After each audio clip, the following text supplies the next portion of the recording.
Yang terbaik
Saya ajak kita membuka Alkitab kita dalam kitab Yeremia.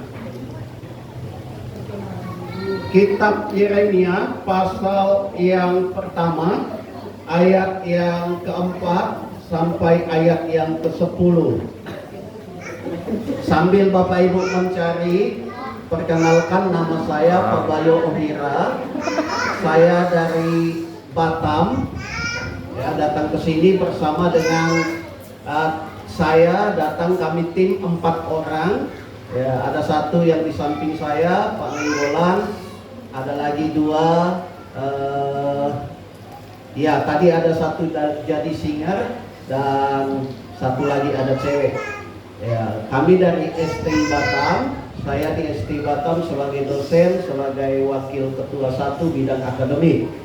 Ya, datang ke Mentawai ini ya salah satu tujuannya memberikan siraman rohani dan sekaligus juga mengajak kalau ada yang mau kuliah teologi di tempat kami. Jadi itu maksud dan tujuan kedatangan kami. Ya, yang jelas saya hamba Tuhan. Ya, memang hamba Tuhan yang di sini luar biasa. Hanya beda dengan saya biasa di luar. Nah, itu aja. Ya, dibalik saja. Istri saya 1 dan satu-satunya, anak saya 3. Nah, begitu ya. Jadi kalau ada yang melihat saya ganteng, jangan ditanya lagi, sudah ada yang punya. Ya. Apa boleh buat? Ya, ganteng-ganteng hamba Tuhan. Ya. Bukan ganteng-ganteng serigala, ya, ganteng-ganteng hamba Tuhan. Ya. Memang tidak ada hamba Tuhan yang jelek. Ya. Pasti ganteng-ganteng kalau cowok. Kalau yang cewek-cewek, yang ibu-ibu, pasti cantik-cantik. Itu Pak. Itu pasti. Ya. Baik, kita baca pergantian. Saya ayat 4, Bapak Ibu ayat yang ke-5 sampai ayat yang ke-10. Firman Tuhan datang kepadaku bunyinya. Sebelum aku membentuk engkau dalam rahim ibumu, aku telah mengenal engkau, dan sebelum engkau keluar dari keturunan, aku telah menguduskan engkau, aku telah menetapkan engkau menjadi nabi bagi bangsa-bangsa. Maka aku menjawab, Tuhan Allah, sesungguhnya aku tidak pandai berbicara, sebab aku ini masih muda. Tetapi Tuhan berfirman kepadaku, janganlah katakan aku masih muda, tetapi kepada siapapun yang kau utus, haruslah kau pergi, dan apapun yang kau perintahkan kepadamu, haruslah kau sampaikan. Janganlah takut kepada mereka, sebab aku menyertai engkau untuk melepaskan engkau, demikianlah firman Tuhan. Lalu Tuhan menunjukkan tangannya dan menjamah mulutku. Tuhan berfirman kepadaku, sesungguhnya aku menaruh perkataan-perkataanku ke dalam mulutmu. Ketahuilah pada hari ini aku mengangkat engkau atas bangsa-bangsa dan atas kerajaan-kerajaan untuk mencabut dan merobohkan, untuk membinasakan dan meruntuhkan, untuk membangun dan menanam. Puji Tuhan. Haleluya. Tema firman Tuhan yang mau saya bagikan atau pesan firman yang mau saya bagikan pada hari ini adalah bagi kita bahwa kita harus melayani Tuhan. Amin. Mungkin banyak nanti kata-kata saya yang Bapak Ibu pulang dari tempat ini lupa, tapi satu kalimat itu jangan lupa, kita harus melayani Tuhan. Jangan kita jadi jemaat, jadi orang Kristen yang hanya menjadi penonton, diam, melihat pekerjaan Tuhan. Kita hanya memandang saja, mengamati, menjadi penonton. Karena kalau jadi penonton, contoh dalam dunia sepak bola, penonton lebih jago daripada pemain. Ini lagi final nih, Euro, begitu ya. Demikian juga yang Amerika Latin. Kita yang nonton lebih jago. Bodoh kali Ronaldo, masa enggak menggolkan, begitu ya. Masa sepanjang turnamen tak ada sebiji gol pun, katanya jago. Kata kita penonton, kita bukan pemain. Karena itu dalam pelayanan pekerjaan Tuhan, ketika kita menjadi orang percaya, ketika kita berkata kita orang Kristen, maka kita harus melayani Tuhan, terlibat dalam pekerjaan Tuhan. Jangan hanya memperhatikan saja keberadaan pelayanan, keberadaan gereja. Gereja kotor, kita cuma amati. Mana nih orang yang nyapu ini? Kok nggak ada? Padahal ada kita di situ, tapi kita nggak mau mengerjakan itu. Dialah itu. Kita berkata demikian. Kita melihat gereja ada yang perlu untuk diperbaiki. Kita hanya lihat aja. Kapan tsunami sekalian aja roboh. Tidak mau kita peduli. Padahal kita bisa, padahal kita ada. Untuk apa kita diadakan Tuhan di tempat itu? Kita harus melayani Tuhan. Kalau saya mau ringkaskan ayat yang kita baca, ayat yang keempat sampai ayat yang kelima, firman Tuhan datang kepada Yeremia.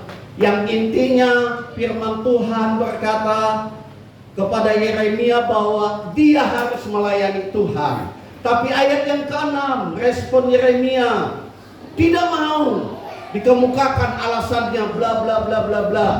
Tetapi ayat yang ke-7 Tuhan berkata harus. Apapun alasan Yeremia, Tuhan tidak menerima itu. Yeremia harus melayani. Yeremia harus laksanakan apa yang Tuhan mau untuk Yeremia lakukan. Karena itu pesan firman bagi kita, kita harus melayani Tuhan. Dalam 3 hal paling tidak kita bisa terlibat dalam pekerjaan Tuhan untuk melayani. Yang pertama dalam doa. Yang kedua dalam daya. Kita punya tenaga, kita punya bakat, kita punya kemampuan. Mari gunakan itu untuk kemajuan pekerjaan Tuhan. Jangan minta nih pujicik yang tak punya tangan, tak punya kaki untuk mengerjakan hal pelayanan di tempat ini. Ada kita yang Tuhan beri tangan dan kaki untuk berguna bagi kemajuan pekerjaan Tuhan.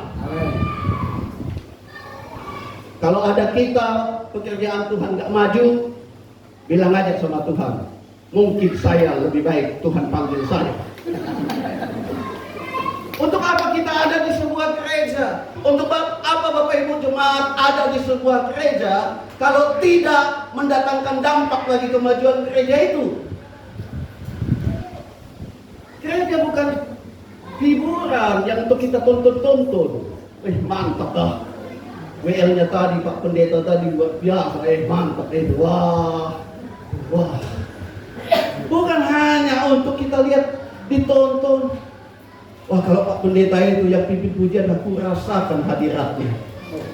Ya kita bukan hanya sekedar mau merasakan.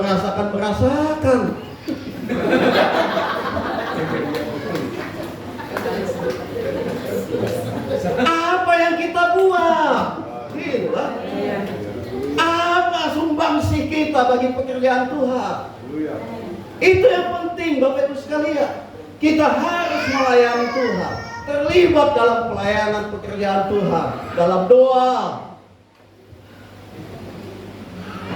dalam daya, tenaga kita.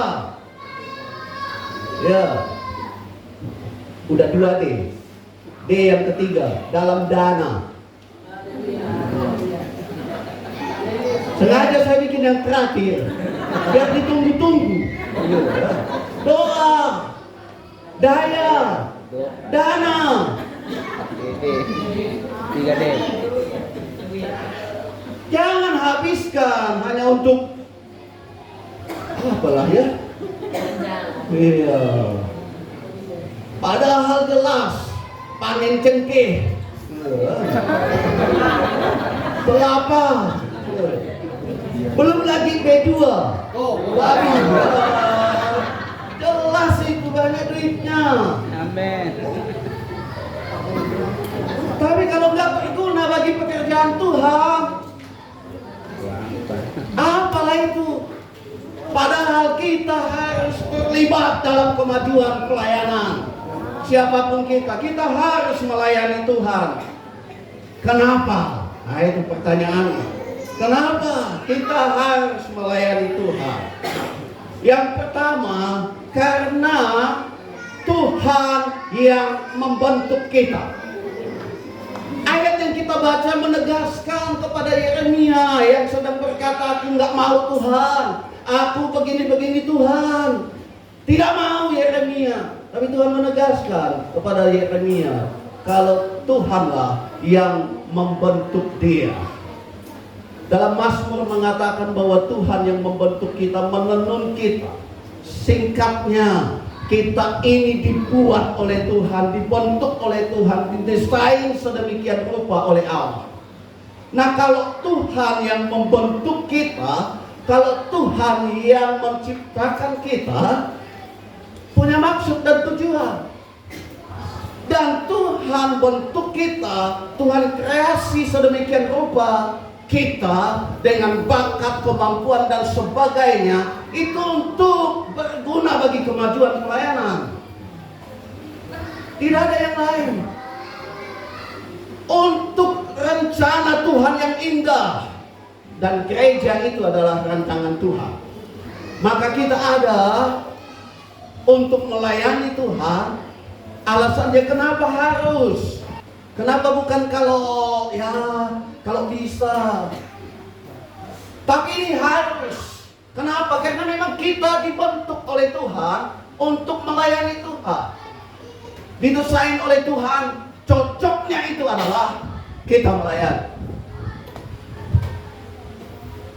Kalau saya punya HP ini diciptakan oleh yang buatnya adalah untuk menjadi alat komunikasi. Betul ya?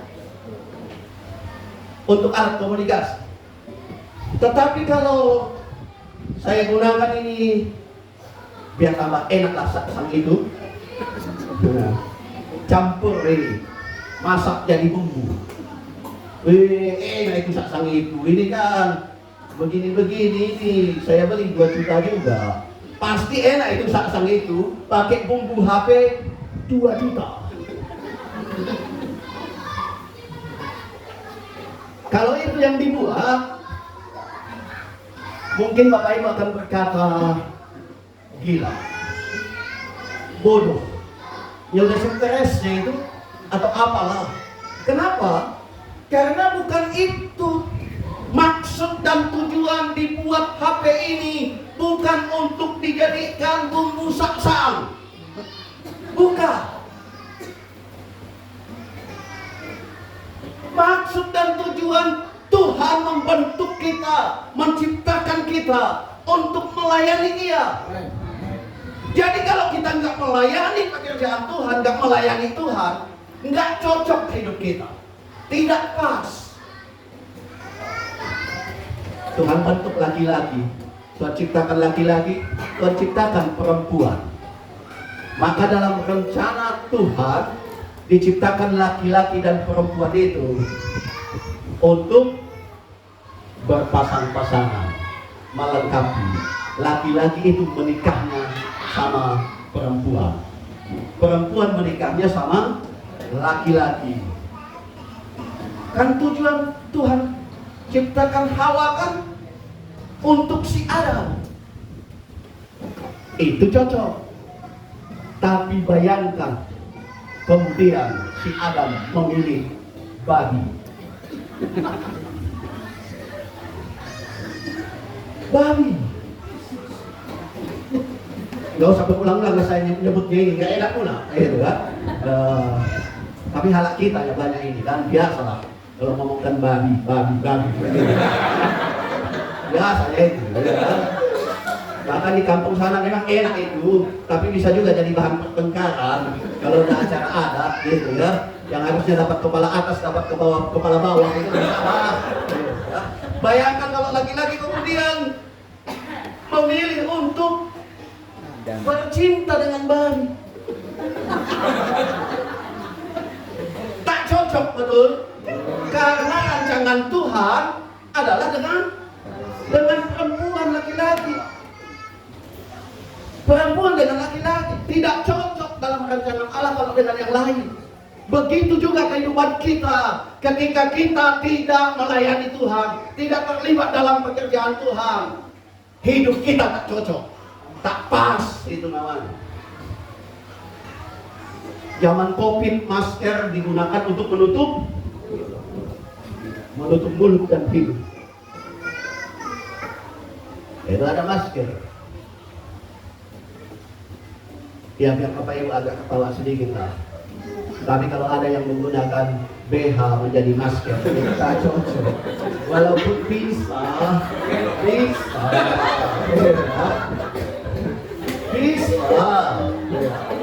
Tapi tak cocok ini bukan maksudnya diciptakan itu untuk masker, bukan.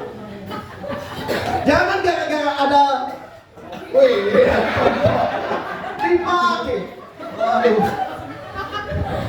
Saya nggak bisa bayangin kalau ada di antara om-om di sini yang kemudian khotbah hari Minggu pakai masker dan maskernya adalah itu. Bahaya. Tak cocok, bahaya. Ingat baik-baik, hidup kita kalau nggak melayani dalam pekerjaan Tuhan tak cocok. Tak cocok, itu tak pas. Maka hidup kita yang cocok dalam pandangan Allah adalah kita terlibat dalam pelayanan. Pelayanan itu bukan hanya Pak Pendeta. Dan biarkan kami pendeta kerja sendirian.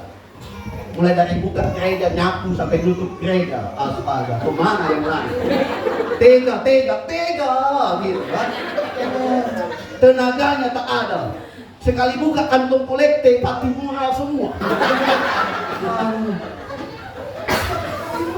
Bapak Ibu mengancam kami dengan pedang. Mentang-mentang ada firman pedang bermata dua.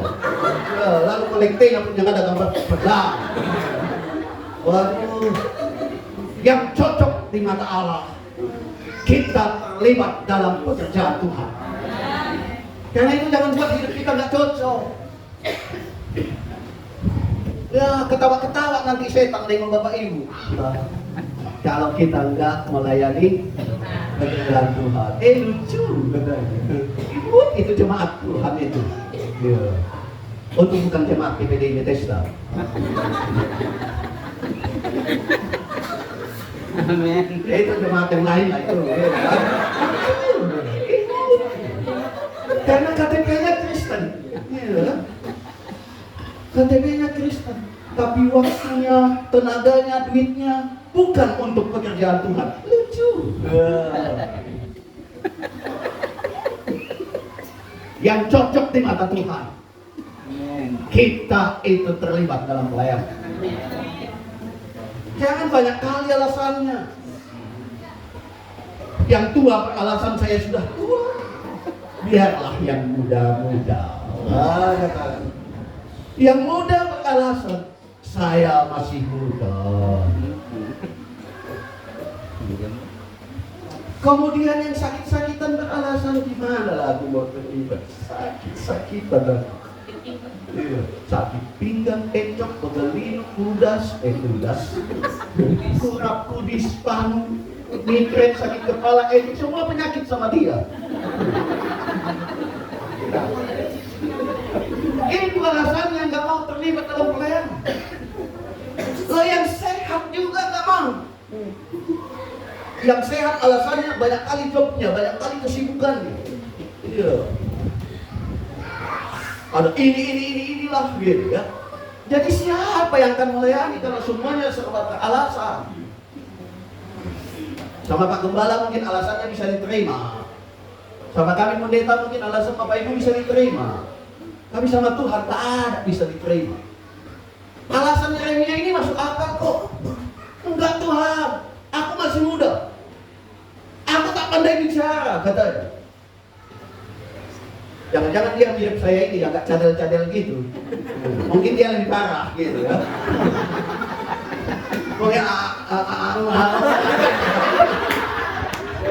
Atau seperti cerita Om Damani kayak ya itu. Ya itu.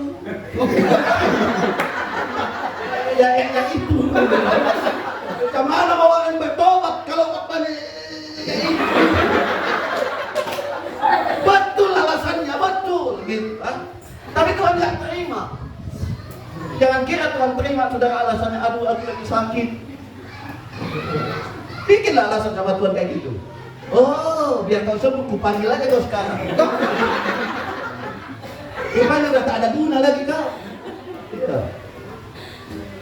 Maka kita harus melayani Tuhan.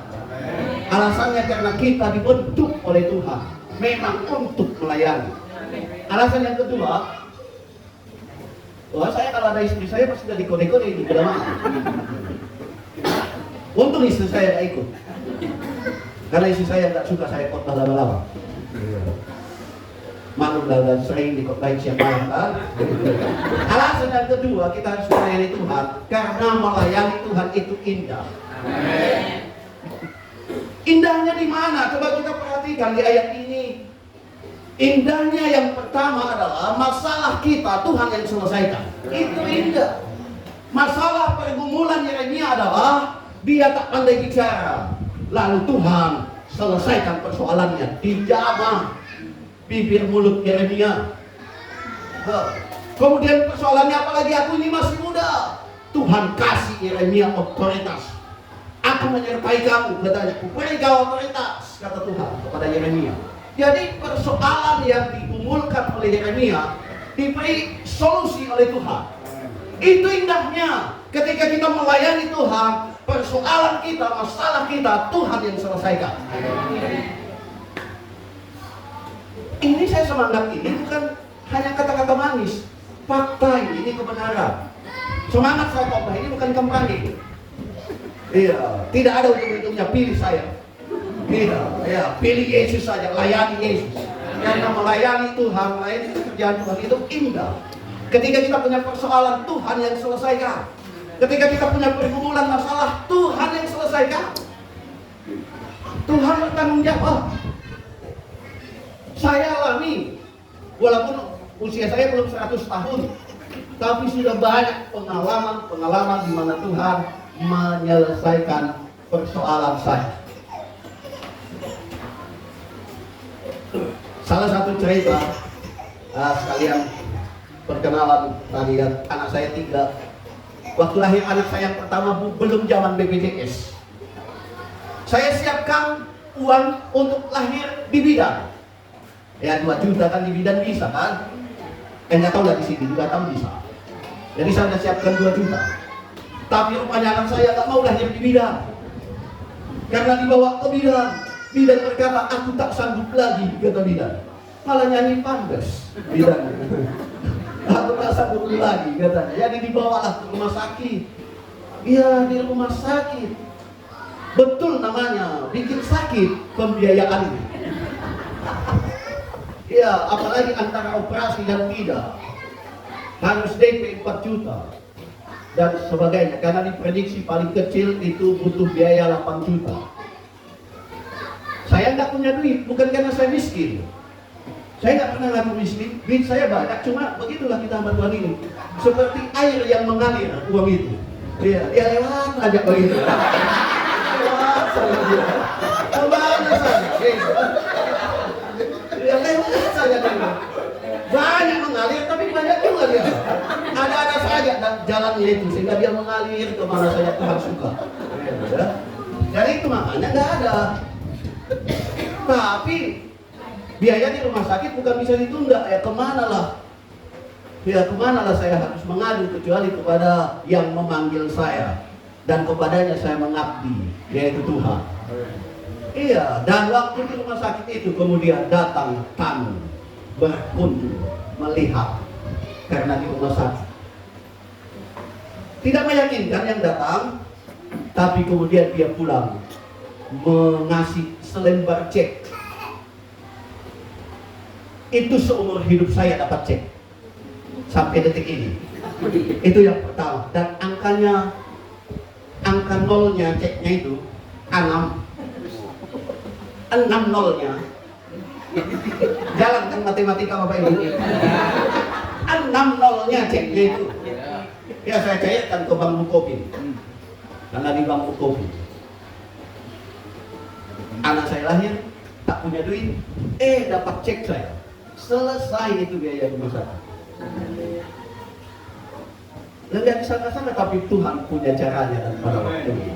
Haleluya. Itu makanya indah melayani Tuhan ini. Pergumulan kita, persoalan kita, hal yang tak sanggup kita atasi, hal yang tak sanggup kita selesaikan, Tuhan yang selesaikan untuk kita. Iya, itu makanya indah melayani Tuhan. Masa nggak mau? Masa nggak mau? Maka setelah dengar firman Tuhan hari ini, semuanya semangat untuk terlibat dalam pelayanan. Karena indah melayani Tuhan.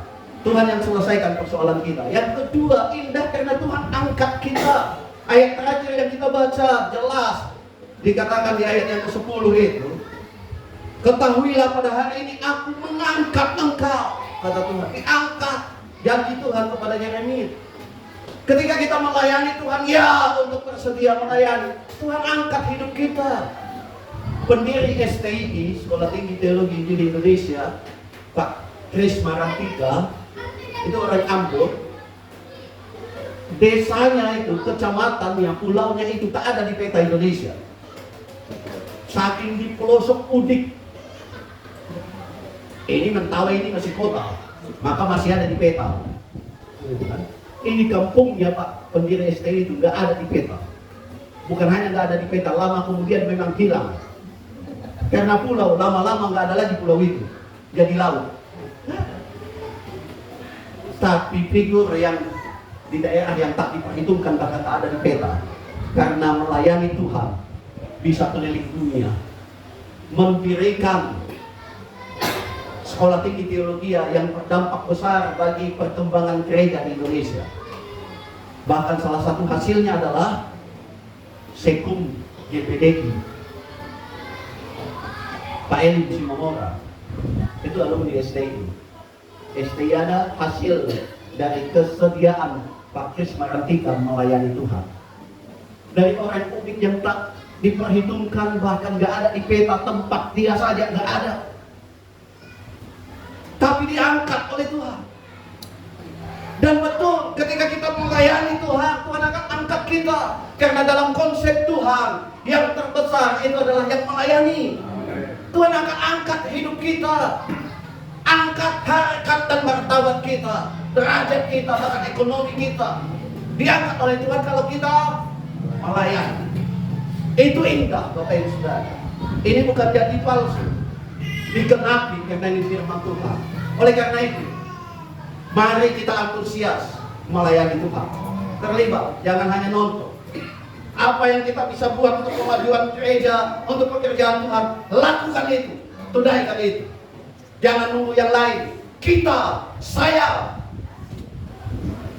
karena kita memang untuk melayani Tuhan. Dalam firman Tuhan ini memberkati kita. Saya tidak bermaksud untuk altar call dan kemudian memanggil Bapak Ibu maju dan kemudian didoakan dan kemudian jatuh-jatuh di sini. Lebih baik saya menantang Bapak Ibu untuk kembali ke rumah masing-masing dan kemudian bergerak bersama untuk melayani pekerjaan Tuhan. Baik dalam kondisi sakit, baik dalam segala keterbatasan kekurangan kita, kita tidak beri alasan untuk kita tidak melayani. Biar pulang dan tetapkan hati untuk terlibat bagi kemajuan pekerjaan Tuhan. Tuhan Yesus memberkati kita.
yang baru yang besar yang datang dari Tuhan.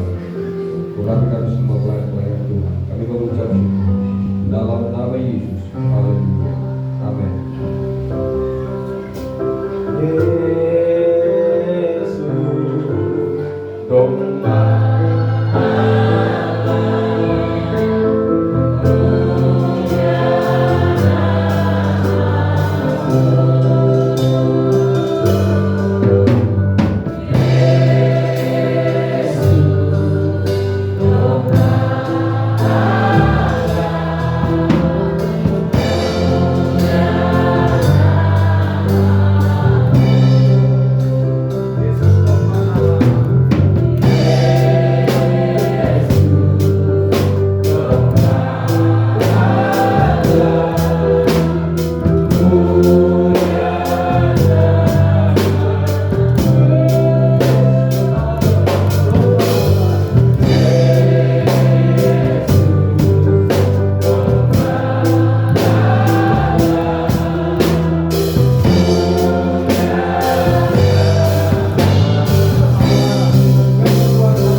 yang sudah dipecah-pecah untuk kita semua.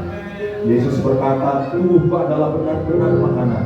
Ketika kita memakan tubuhnya, kita bersama-sama dipersatukan dengan Dia. Dengarkanlah firman Tuhan.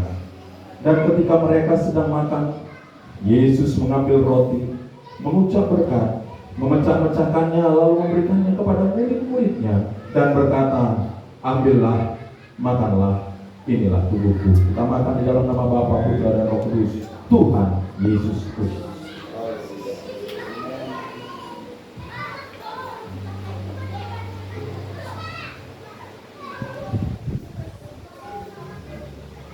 Mari pegang cawan di sebelah tangan kananmu dan angkatlah.